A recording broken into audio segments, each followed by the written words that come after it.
Hi అండి, అందరికీ మహాశివరాత్రి శుభాకాంక్షలు. సోషల్ మీడియా పెరిగిందని చెప్పేసి ఒక రకంగా చాలా సంతోషంగా ఉంది, ఇంకో రకంగా కొంచెం బాధ కూడా ఉంది. వాడడం సంపాదించుకునే వాళ్ళు దాంట్లో డబ్బులు జనరేట్ చేసుకుంటున్నారు. యూట్యూబ్తో కానివ్వండి, దేనికన్నా కానివ్వండి, సోషల్ మీడియాలో కొంచెం పాపులర్ అవుతున్నారు. ఏమైనా ఛాన్సెస్ ఉంటే వస్తున్నాయి. దాంతోపాటు సోషల్ మీడియా పెరగడానికి ఎందుకు సంతోషం అంటే, సోషల్ మీడియాలో పెట్టుకోవాలని కూడా గుడికి పోయిన వాళ్ళు చాలామంది ఉన్నారు.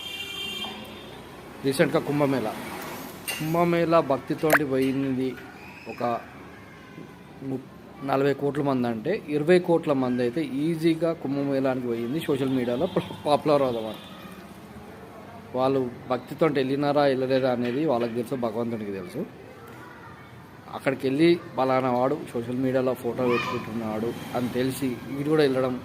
ఈ విధంగా ఇవాళ శివరాత్రి కదా, నేను వస్తుంటే 2 గుడ్లకి టైం ఉంది కదా అని చెప్పి దర్శనం చేసుకొని వద్దాంలే అనుకున్నట్టుగా వెళ్ళి దర్శనం చేసుకొని వస్తుంటే, దేవుని మొక్కేదానికంటే సెల్ఫీ ఫోటోలు దిగడం, పంగనామాలు ఏ రోజు నాకు తెలిసి ఆడు జీవితంలో పెట్టాడో తెలియదు.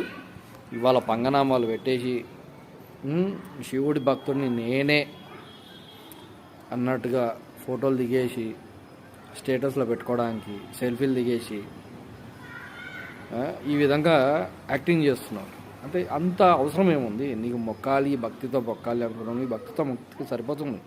సెల్ఫీలు తీసి దాంట్లో సోషల్ మీడియాలో పెట్టాలి అంటే, సోషల్ మీడియాలో ఫేమస్ అవుదామనో సోషల్ మీడియాలో పెడదామని నువ్వు గుడికి వెళ్తున్నానేమో, కానీ నీ మనస్ఫూర్తిగా నువ్వు వెళ్తలేవు గుడికి. ఇది మాత్రం నాకు పక్కా తెలుస్తుంది. నేను చాలామందిని చూసినా కాబట్టి నాకు ఇది ఇవాళ టాపిక్ మాట్లాడదామని చెప్పేసి నేను ఇవాళ వీడియో తీస్తున్నా.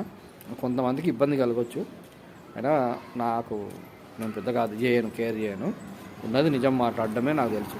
అది ఎదుటోనికి తప్పు అనిపించచ్చు, రైట్ అనిపించచ్చు. జనాల్లో మార్పు ఏ విధంగా వస్తుంది, సోషల్ మీడియా ప్రభావం ఏ విధంగా ఉంటుంది అనేది మెయిన్ అన్నమాట. ఏదైనా మంచి పని చేసి నువ్వు స్టేటస్లో పెట్టినావు అంటే నేను ఒప్పుకుంటా.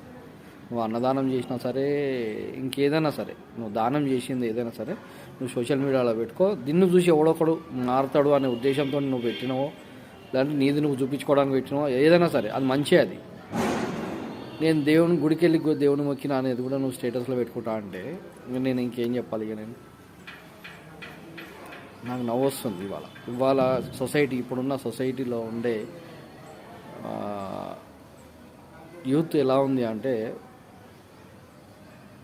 వాళ్ళ కోసం కాదు, సోషల్ మీడియాలో పోస్ట్ పెట్టుకోవడానికి ఏదో ఒక రీజన్ కావాలి కాబట్టి వెళ్తున్నారు. దయచేసి ఆలోచించండి.